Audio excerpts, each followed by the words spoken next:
नमस्कार मैत्रिणींनो, स्त्री आणि पुरुषाचे नाते म्हणजे कोणत्या पुस्तकात कोरलेला निर्जीव नियम नव्हे, तर ते एखाद्या नदी आणि सागराच्या अथांगान आदिम ओढीसारखे आहे. नदीला कुणीही मार्गदर्शन करावे लागत नाही की तिने वळणे घेत सागरापर्यंत पोहोचायचे आहे. तो तिचा उपजात धर्म आहे, त्याची नैसर्गिक प्रकृती आहे. अगदी त्याचप्रमाणे एका पुरुषाचे आणि स्त्रीचे हे मिलन कोणत्याही कृत्रिम चातुर्याने किंवा संसारिक तंत्राने घडून येत नाही, तर ते एका अत्यंत खोल आणि गूढ आत्मिक समजुतीतून अंकुरते. आजची स्त्री अनेकदा याच विवंचनेत असते की पुरुषाला स्वतःकडे आकर्षित कसे करावे, त्याला आपल्या प्रेमाच्या पाशात कसे ओढावे. पण वास्तव हे आहे की पुरुष तेव्हाच खऱ्या अर्थाने ओढला जातो जेव्हा स्त्री त्याच्या देहाशी किंवा केवळ शब्दाशी नाही, तर थेट त्याच्या आत्म्याशी संवाद साधण्याची कला अवगत करते. त्या आत्मतत्वापर्यंत पोहोचण्यासाठी काही गहन रहस्याचे आकलन करून घेणे अनिवार्य असते.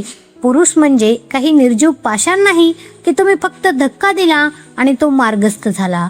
तो सुद्धा अंतर्यामी तितकाच संवेदनशील आणि हळवा असतो जितकी एक स्त्री असते. फरक केवळ इतकाच की पुरुष आपली ही संवेदनशीलता जगाच्या पडद्याआड दडवून ठेवतो. तो स्त्रीसारखा भावनांना मोकळी वाट करून देत नाही आणि म्हणूनच तो बाहेरून वज्रा इतका कठोर भासतो. पण त्याच्या या पोलादी आवरणाखाली डोकावले तर तिथेही मायेसाठी असुसलेले एक निरागस लहान बाळच दडलेले असते. जर स्त्रीने या काही आत्मिक गोष्टी मनापासून आत्मसात केल्या तर पुरुषाला आकर्षित करण्याची चिंता तिला कधीच सतावणार नाही. त्याच्या मनात एक स्वाभाविक आणि अनावर ओढ निर्माण होईल, अगदी तशी जशी शीतल चांदण्याला निहाळताच अथांग सागर स्वतःची मर्यादा ओलांडून बेकाबू होऊ लागतो. चला तर मग आपण ती जीवन रहस्य सविस्तरपणे समजून घेऊया. पहिली आणि सर्वात महत्वाची गोष्ट म्हणजे पुरुषाला जिंकण्याचा अट्टहास सोडा आणि त्याला उमजून घेण्याचा एक प्रामाणिक काळजापासूनचा प्रयत्न करा.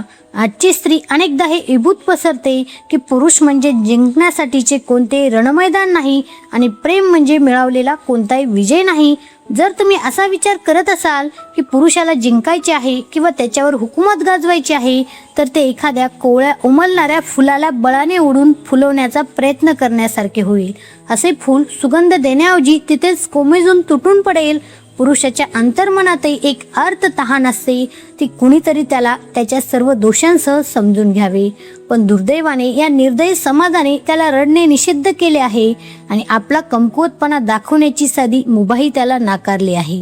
परिणामी तो आपला खरा भावुक चेहरा या जगापासून एखाद्या मुखवट्याआड लपून ठेवतो. बाहेरून तो एखाद्या पोलादी भिंतीसारखा अभेद आणि मजबूत दिसत असला तरी त्याच्या या कणखरपणाच्या आत एका हळव्या साथीची आणि मायेच्या समजुतीची नितांत गरज असते. ज्या दिवशी स्त्रीने त्याच्या मौनातील अर्थता ऐकायला सुरुवात केली, त्याच अधुऱ्या शब्दांमधील लपलेली वेदना ओळखली आणि त्याच्या या खंबीर आवाजामागचे ते धास्तावलेले लहान मूल शोधून काढले, तेव्हा त्या पुरुषाला कोणत्याही मानवी रणनीतीची गरज उरणार नाही. तो स्वतःहून कोणत्याही ओढीशिवाय तिच्याकडे धावत येईल.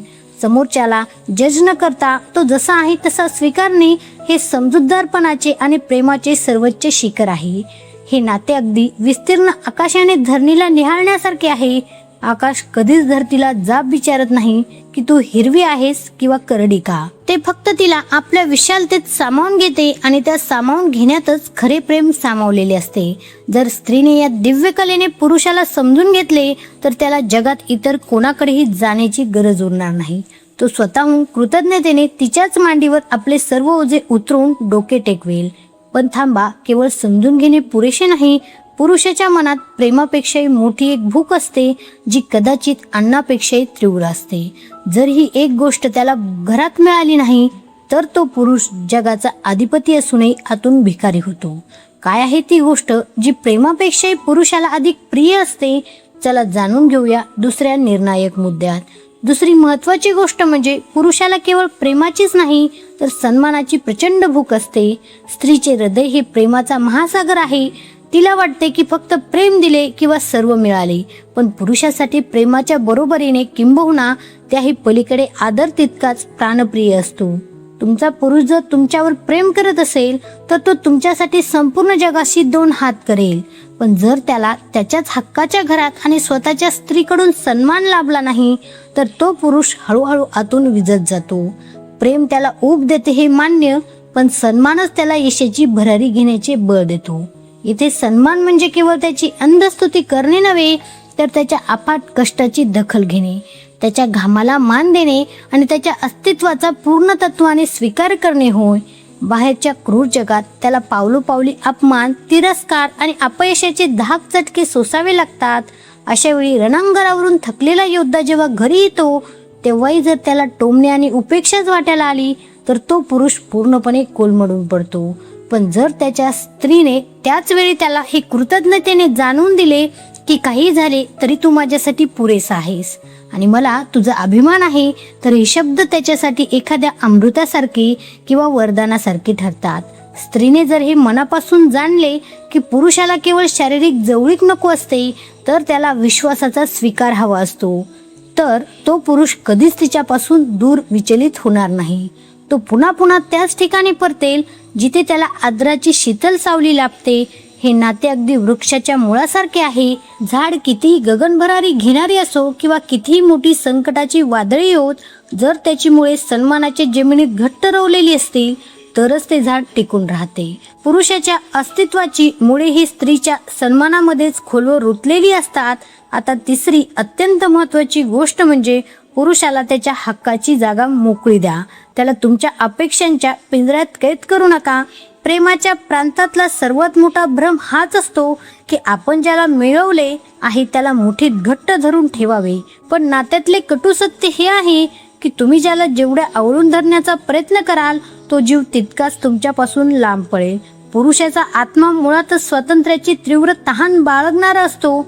ज्या दिवशी त्याला ही जाणीव होईल की ही स्त्री माझ्या पंखांना बेड्या घालत नाही, तर मला उडण्यासाठी विस्तीर्ण आकाश देते, तेव्हा तो पुरुष जगाच्या पाठीवर कुठेही गेला तरी प्रत्येक वेळी फिरून तुमच्याकडे येईल. कारण जगात स्वातंत्र्य तर सगळेच देतात, पण त्या स्वातंत्र्यासोबत सुरक्षितता आणि आपलेपणा देणारी माणसे या युगात फार दुर्मिळ आहेत. इथे पुरुषाला कायमचे आपलेसे करण्याचे एक अद्भुत गुपित दडलेले आहे आणि ते म्हणजे त्याला पकडण्याचा सर्वात सखोल मार्ग म्हणजे त्याला अजिबात न पकडणे. जर तो बाह्य जगात आपल्या स्वप्नांच्या आणि ध्येयांच्या मागे धावू इच्छित असेल, तर त्याला मनसोक्त धावू द्या. कारण जेव्हा तो जगाशी 2 हात करून थकून भागून परत येईल, तेव्हा त्याला त्याच बहांची ओढ लागेल ज्यांनी त्याला कधीही संशयाच्या किंवा अधिकाराच्या साखळदंडांनी जखडले नव्हते. हे नाते अगदी पक्षी आणि आकाशासारखे असायला हवे. जर आकाशाने ठरवले की मी या पक्षाला माझ्या विशालतेत बंदिस्त करून ठेवीन, तर तो पक्षी गुदमरून मरून जाईल. पण जर आकाशाने आपल्या अफाट विस्ताराने त्याला मुक्तपणे विहार करू दिला, तर तो पक्षी प्रत्येक वेळी विसाव्यासाठी त्याच आकाशाच्या कुशीत परत येतो. चौथी निर्णायक गोष्ट म्हणजे पुरुषाला केवळ शरीराने स्पर्श करू नका, तर त्याच्या आत्म्याला साथ घाला. अनेक स्त्रिया सौंदर्याच्या भ्रमात ही गोष्ट विसरून जातात की सौंदर्य म्हणजे केवळ देखणा चेहरा नाही आणि आकर्षण म्हणजे किंवा सुडूल शरीर नाही. ही तर नात्याची केवळ एक वरवरची सुरुवात असते. पुरुष नेहमी त्या स्त्रीकडे ओढला जातो जी त्याच्या अंतरात्म्याला स्पर्श करण्याची क्षमता ठेवते. बाह्य रूप त्याला क्षणभर मोहात पाडू शकेल, पण आत्म्याचे चिरंतन सौंदर्यच त्याला कायमचे तुमच्याशी बांधून ठेवू शकते. हे आत्मिक सौंदर्य तेव्हाच प्रगटते जेव्हा स्त्री स्वतः अंतरंगातून शांत असते, जेव्हा तिच्या शब्दात करुणेचा ओलावा असतो आणि जेव्हा तिच्या नजरेत एक खोल समज असते. जर तुम्ही केवळ बाह्य रूपाने त्याला आकर्षित करण्याचा प्रयत्न केला, तर तो पुरुष काही काळाने नक्कीच विचलित होईल. पण जर तुम्ही त्याच्या मनातल्या छुप्या भीतीला आपल्या विश्वासाने मिठी मारली, त्याच्या अबोल इच्छांना समजून घेतले आणि त्याच्या अस्वस्थ शांततेतही त्याच्या जोडीदार झालात, तर तो तुमच्यापासून कधीच दूर जाऊ शकणार नाही. हा आत्म्याचा स्पर्श कोणत्याही शारीरिक स्पर्शापेक्षा कितीतरी पट अधिक सखोल आणि पवित्र असतो, जो शब्दात नसून मौनामध्ये असतो, जो डोळ्यांच्या गोल गर्तेत आणि हृदयाच्या संत धडधडीत सामावलेला असतो. स्त्री जेव्हा हे रहस्य जाणून घेते, तेव्हा ती त्या पुरुषासाठी केवळ एक प्रियसी उरत नाही, तर ती त्याचे घर बनते. आणि लक्षात ठेवा, बाहेर कितीही मोठी वादळे किंवा आंधळ्या घोंगावत असल्या तरी आपल्या घरापासून कोणीही कधीच दूर पळत नाही. पण स्त्री जेव्हा पुरुषाचे घर बनते, तेव्हा त्या घरात शांतता हवी असते की गोंगाट? अनेक स्त्रिया एक मोठी चूक करतात. त्यांना वाटते की सर्व काही बोलून दाखवल्याने नातं घट्ट होतं, पण पुरुषाच्या आत्म्यात उतरण्याचा रस्ता जिभेवरून नाही तर कानातून जातो. पुरुषाला आपल्याकडे धावत यायला लावणारी ती ऐकण्याची अद्भुत कला नेमकी काय आहे? आणि अपयशाच्या गर्तेत असलेला पुरुष पुन्हा झेप कशी घेतो हे रहस्य दडले आहे पुढच्या 5व्या मुद्द्यात. 5वी अत्यंत महत्वाची गोष्ट म्हणजे पुरुषाला खऱ्या अर्थाने ऐकायला शिका. केवळ स्वतःचे विचार त्याच्यावर लादू नका. नात्याच्या प्रवासात अनेकदा हा एक मोठा भ्रम असतो की सतत बोलल्याने किंवा मन मोकळे केल्यानेच नाते घट्ट होते. पण प्रेमाची खरी खोली ही बोलण्यात नसून समजुतीने ऐकण्यात सामावलेली असते. पुरुष बाहेरच्या जगात वावरताना सतत कोलाहल, स्पर्धा आणि मानसिक दबावाखाली असतो. पावलोपावली त्याला काहीतरी करून दाखवण्याचे किंवा इतरांचे ऐकण्याचे आदेश दिले जातात. पण जेव्हा तो रणांगणावरून आपल्या स्त्रीच्या सहवासात येतो तेव्हा त्याच्या अंतरात्म्याची हीच तीव्र इच्छा असते की कुणीतरी त्याला न टोकता, त्याला जज न करता आणि त्याच्या शब्दात हस्तक्षेप न करता शांतपणे ऐकून घ्यावे. स्त्रीने जर ही दिव्य कला आत्मसात केली की केवळ ऐकून घेणे ही जोडीदारासाठी सर्वात मोठी अनमोल भेट आहे, तर ती स्त्री थेट त्या पुरुषाच्या आत्म्यात स्थान मिळवेल. ऐकणे म्हणजे केवळ ध्वनी कानावर पडणे नव्हे, तर समोरच्याचे शब्द हृदयाने ग्रहण करणे होय. जेव्हा तुम्ही त्याचे शब्द न तोडता शांतपणे ऐकता, त्याच्या हो किंवा नाही या शब्दामागे दडलेले दुःख वाचू शकता, तेव्हा त्याला मनोमन ही खात्री पडते की त्याला त्याचे सुरक्षित घर सापडले आहे. ही अगदी खेळताना पडलेल्या एखाद्या लहान मुलासारखे आहे, ज्याला आपल्या जखमेच्या वेदनेपेक्षा हे पाहण्यात जास्त रस असतो की माझ्या आईने मला पडताना पाहिले का. जर आईने त्याला मायेने पाहिले तर त्याचे अर्ध दुःख त्या क्षणीच ओसरून जाते. पुरुषाची भावनाही अशीच असते. त्याला फक्त हे हवे असते की त्याचे अस्तित्व कुणीतरी मनापासून पाहते आहे आणि त्याचे शब्द केवळ हवेत विरून न जाता कुणाच्या तरी काळजाला भिडत आहे. आजच्या या धावपळीच्या जगात संयमाने ऐकणारा जोडीदार मिळणे ही सर्वात दुर्मिळ आणि मूल्यवान गोष्ट आहे. आणि जिथे हे मूल्य मिळते तिथे पुरुष स्वतःहून ओढला जातो. 6वी निर्णायक गोष्ट म्हणजे पुरुषाला त्याच्या अपयशाच्या काळातही तितक्याच सन्मानाने आपले म्हणा.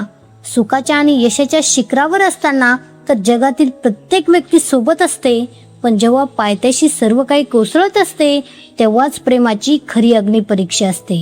पुरुषाची सामाजिक ओळख ही बहुधा त्याच्या यशाशी आणि कर्तृत्वाशी जोडलेली असते. तो यशस्वी असेल तर त्याला स्वतःच्या कबुलीतीवर विश्वास असतो, पण जेव्हा तो अपयशी ठरतो तेव्हा त्याला त्याचे संपूर्ण अस्तित्वच धोक्यात आल्यासारखे वाटते.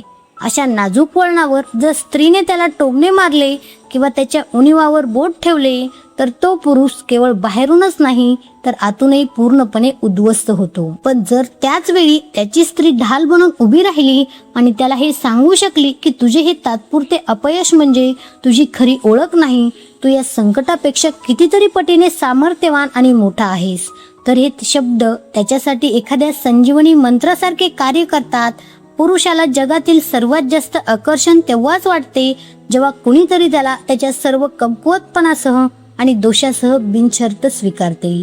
जेव्हा तो जगासमोर हार मानून गुडघे टेकतो तेव्हा स्त्रीचा एक आश्वासक हात त्याचा सर्वात मोठा आधार बनतो आणि तोच हात त्याला वारंवार त्या स्त्रीच्या प्रेमाच्या सावलीत ओढून आणतो. 7वी गोष्ट म्हणजे पुरुषाच्या आयुष्यात थोडे बालपण आणि खेळकरपणा जपा. त्याच्या खांद्यावर केवळ जबाबदाऱ्यांचे जड ओझे लादू नका.